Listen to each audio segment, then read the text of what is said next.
O Emerson é um excelente treinador, é uma pessoa estudiosa. E eu tenho realmente certeza que se ele soubesse o que eu iria fazer, ele poderia montar o time dele com uma nova postura, com uma postura um pouco diferente. Por isso que às vezes você faz um treino fechado, né? Para que alguma coisa que você vai fazer crie um impacto inicial, né? Uma surpresa inicial. É claro que ele deve ter dado uma ajeitada dentro da equipe que ele formatava. Quando eu recebi a escalação do Figueirense, comentei com o Evandro, eu falei, o Emerson achou que eu ia entrar com o Marquinhos no meio, né? E uma coisa que às vezes acontece de maneira natural, foi uma opção. Eu acho que eu não poderia, eu sabia o condicionamento físico do Marquinhos. Eu acho que com o Marquinhos no meio eu ia deixar um espaço muito grande para o Figueirense trabalhar ali, tá? Tanto que o Figueirense tirou um dos volantes, entrou com um meia ali naquele setor. E se eu tivesse entrado com o Marquinhos ali, eu acho que eu teria muita dificuldade, porque o Marcos não iria compor. Não adiantava eu entrar com 3 atacantes, eu ia ficar com um buraco no meio. Então eu optei por sacrificar um pouco a minha parte ofensiva, né? Jogando de uma maneira um pouco diferente, fazendo o Getúlio fazer um facão, o João fazendo facão, um meio, tentando se aproximar do Marcos. E tirar do Marcos a obrigatoriedade de uma marcação. Tanto que você vê que no primeiro tempo o Figueirense teve um volume maior de bola, com bola no pé. E algumas vezes jogava no meu campo porque saía o Zé Antônio, que era o último volante, saía um zagueiro, ficava um zagueiro com o Marquinhos, marcando mano a mano. E aí nós ficávamos mano a mano dentro do nosso campo. Então, mesmo assim com o Marquinhos jogando como um falso 9, nós corremos algum risco. O primeiro tempo foi quando o primeiro tempo foi mais equilibrado, onde o Figueirense teve um volume ofensivo em cima do meu time um pouco maior do que ele teve no segundo. O segundo tempo foi diferente. O segundo tempo acho que foi o jogo do gato contra o rato. As nossas ações ofensivas foram... Nós jogamos praticamente o tempo todo no campo do Figueirense. O Figueirense teve acho que um lance apenas no segundo tempo, dentro de um scout que eu recebi. Mas, infelizmente, futebol é assim, você tem volume, às vezes você cria. Nós não criamos também tantas chances de gol assim, criamos algumas importantes, onde o Denis apareceu bem. Na minha opinião, o melhor jogador do time do Figueirense foi o Denis, ele foi o responsável por esse empate. Mas foi um bom jogo. Eu acho que o meu time superou uma desvantagem muito grande que nós tínhamos. O Figueirense vinha de uma semana de descanso, e eu vinha de um jogo de Copa do Brasil terrível na quinta-feira, né? Um desgaste muito grande. E o meu time correu o tempo todo. Um ou outro jogador se ressentiram, mas se você for analisar o grupo todo, o grupo fez um volume de jogo muito bom. Não era o resultado que queríamos, nós buscávamos a vitória, mas eu acho que o time tentou fazer essa vitória dentro do que lhe era possível. Juninho, você falou aí que no segundo tempo, né, o time com a entrada também do Daniel Amorim, né, foi colocado contra o Rato, e também as alterações ali nas laterais. Você acredita que o time com o Juninho como lateral esquerdo, o Yuri como lateral direito, isso também melhorou até os cruzamentos do Daniel?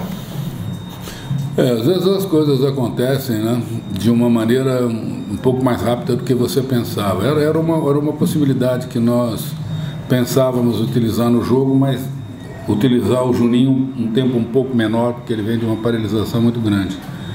Com a lesão do Alex, que acabou sentindo a perna, eu trouxe o Yuri para o seu lugar, né, jogando com a perna boa dele, a perna direita. E ele, que não vinha fazendo uma boa performance na esquerda, acabou crescendo demais do lado de cá. E o Julinho na parte ofensiva é muito bom, tem algumas dificuldades para se encaixar na marcação, porque jogava de uma maneira diferente no seu último clube, mas ele na parte ofensiva ele é muito bom. Ele faz o cruzamento dele é quase que perfeito, ele tem um volume de jogo muito forte, e isso deu, é claro, uma objetividade maior, um volume de jogo ofensivo pelos dois lados maior, coisa que nós não tivemos muito no primeiro tempo. No primeiro tempo tivemos jogada ofensiva só pelo lado do Alex, nós não tínhamos essa jogada pelo lado do Yuri. Julinho, boa noite. Teu time vinha, até uma semana, teu time vinha com um desempenho quase que irrepreensível ao longo da temporada. Tivesse uma derrota no Rio de Janeiro e esse empate aí que impede de chegar à liderança. Quanto isso aí diz sobre os desafios dessa temporada, desse ano que reserva a Série A? Não abana muita coisa não. Nós perdemos um jogo com o Ercílio, onde eu coloquei um time todo mexido. Muito bom para que nós fizéssemos algumas análises em cima de alguns jogadores que foram utilizados naquele jogo. Ali talvez tenha sido o grande prejuízo. Você, de repente, não era um jogo que você esperava perder, mesmo com um time alternativo. Eu acho que ali foi a nossa grande perda. Você perder para o Vasco no Rio, uma coisa naturalíssima, um time que vem invicto, jogou contra Flamengo, contra Botafogo, contra Fluminense, está invicto dentro do Campeonato Carioca. Perdeu hoje. Então, ainda bem, é bom que perca um, que assim vem aqui mais tranquilo. Deve ter ficado um pouco abalado com o nosso jogo. Nós fizemos um jogo bom lá, eu acho que trouxemos, se não foi o melhor resultado, trouxemos um resultado que, na minha opinião, está ao nosso alcance. Eu acho que a gente tem chance, de repente, de ou igualar o placar, ou reverter o placar e, de repente, seguir na Copa do Brasil. Era um resultado que poderia acontecer, um resultado esperado. Como um empate no Clássico é um resultado esperado. As duas equipes se equivalem, uma rivalidade muito grande, ninguém dando muito espaço para ninguém, aquele jogo meio amarrado. Até me surpreendeu o meu volume de jogo no segundo tempo. Um clássico não costuma ser assim. Um clássico costuma ser mais equilibrado. Uma equipe tem um lance aqui, a outra tem um lance lá, uma tem duas aqui, a outra tem uma ali. Até que o nosso volume ofensivo e a retração maior do Figueirense acabou até me surpreendendo. Mas nós não fizemos, o goleiro teve uma excelente performance, faz parte do jogo. Eu acho que foi um resultado natural. Isso não interfere em nada dentro daquilo que a gente vem planejando desde o início do estadual. Não é agora que eu estou falando que faltam poucas rodadas. Desde que começou o estadual eu venho falando que o meu objetivo é ficar entre os 4. Eu não falei se eu ia ficar em primeiro ou em quarto. Se eu estiver entre os 4 eu estou feliz. Porque aí eu continuo no baile. Se eu vou dançar na casa do adversário, o adversário vem dançar na minha casa, é outro problema. Eu quero estar no baile. Eu não posso ficar fora desses 4. Então, um ponto é um ponto. Nessa reta final, um ponto contra um adversário que vem invicto no campeonato, que vem pontuando o campeonato, você não pode analisar como um mau resultado, né? Mesmo que, na minha opinião, de repente você merecesse a vitória. Mas faz parte. Faz parte. Você tem que pensar de maneira positiva. Você somou um ponto contra um grande adversário, você continua na briga dos 4. E agora essa sequência desses poucos jogos que faltam aí para que nós possamos manter nesses 4. Claro, se eu puder chegar na frente, melhor, vou tentar chegar ainda. Eu acho que existe possibilidade de repente eu ainda chegar, matematicamente ainda dá. Quanto mais, se eu não puder ser o primeiro, se puder ser o segundo, melhor. O importante é que eu diga que eu esteja entre os 4. Quanto melhor classificado eu tiver, melhor ainda. A questão do azar que o Avaí levou novamente, tem a questão do Alex Silva, lesão, acabando de voltar, acho que jogou 2, 3 jogos. A questão do Douglas também, desse comentário, né, sentiu ali logo que entrou também. E aproveitando que, mudando um pouco de assunto, a questão do Marquinhos, né, que o Avaí ganha, inclusive você agora também, que você, o Avaí ganha com ele do lado de cá agora, né, eu espero que o Marquinhos colabore com o clube, né, com a entidade Avaí, e principalmente comigo como treinador e com a comissão técnica, da mesma maneira que ele colaborou como jogador, de uma maneira muito efetiva e muito positiva. É claro que o Marquinhos vai passar uma transição, uma coisa natural, ele deixar de ser jogador para de repente ter um cargo diretivo, mas ao mesmo tempo ser muito bom. Ele vai ter uma ligação muito grande entre agora a parte diretiva. Ele vai ser mais um elo da comissão técnica junto com os jogadores, mais um elo entre os jogadores e a diretoria. É um jogador que tem muito contato dentro do futebol, conhece muita gente, tem muitas ligações. Como jogador, ele se sentir meio inibido em, de repente, oferecer alguém ou indicar alguém. Agora ele vai ficar mais solto para poder fazer isso. Eu espero que ele colabore. Eu acho que ele tem totais condições disso. Como eu disse, vai passar um períodozinho de transição, vai se sentir um pouco desconfortável no início, mas nós ainda temos um ano todo, aí, um ano longo, e eu acho que o Marquinhos vai nos ajudar bastante. Das lesões, Alex Silva? É muito ruim, lesão sempre é muito ruim. Tido uma série de lesões, graças a Deus nenhuma grave, mas lesões que tiram o jogador 2, 3 semanas. Você tira o jogador 2 semanas, 3 semanas para tratar, mais 1 ou 2 para ganhar a sua condição física, técnica, o jogador perde quase um mês. Isso é muito, muito ruim. Eu não sei a intensidade da gravidade da lesão do Alex. Ele foi examinado, foi medicado hoje, amanhã, que nós vamos ter uma ideia maior. Ele deve passar por um exame de imagem e aí nós vamos ter uma ideia. É a mesma coisa do Douglas. O Douglas preocupa talvez mais com o Alex, porque o Douglas vinha de uma paralisação, vinha de uma readaptação a um ritmo mais forte do futebol e sentiu com muito pouco tempo, né? Também não sei a gravidade da lesão do Douglas. Vamos saber amanhã, mas isso é sempre muito, muito ruim, muito negativo. Eu queria que você falasse de um jogador que até algumas rodadas atrás era uma peça importante dentro do seu esquema, mas em algumas partidas para cá a gente viu uma queda de rendimento dele, que é o Matheus Barbosa, e tem até sido cobrado pela torcida. No jogo de hoje, até em determinado momento, você até não pensou em colocar o Matheus, trazer ele como primeiro, e até pelo bom momento que vive o Pedro, colocar ele mais para sair para o jogo, colocar como segundo homem? Não. E até sobre essa queda de rendimento do Matheus. Né? Não, eu concordo com você sobre a queda no Matheus. Não é de agora. Já praticamente desde o início do campeonato, o Matheus não vem reeditando aquilo que ele fez no ano passado na Série B, onde ele foi um grande destaque. Ele teve alguns bons jogos, depois, acho que coincidentemente, depois de uma lesão no pé. O Matheus não reeditou aquele futebol que nós sabemos que ele pode. Eu não pensei em trazer, porque exatamente em cima disso, o Matheus perdeu um pouco da pegada de marcação. Como eu estava soltando todo mundo, por exemplo, eu podia optar Pedro ou Maurício, tirar um dos dois.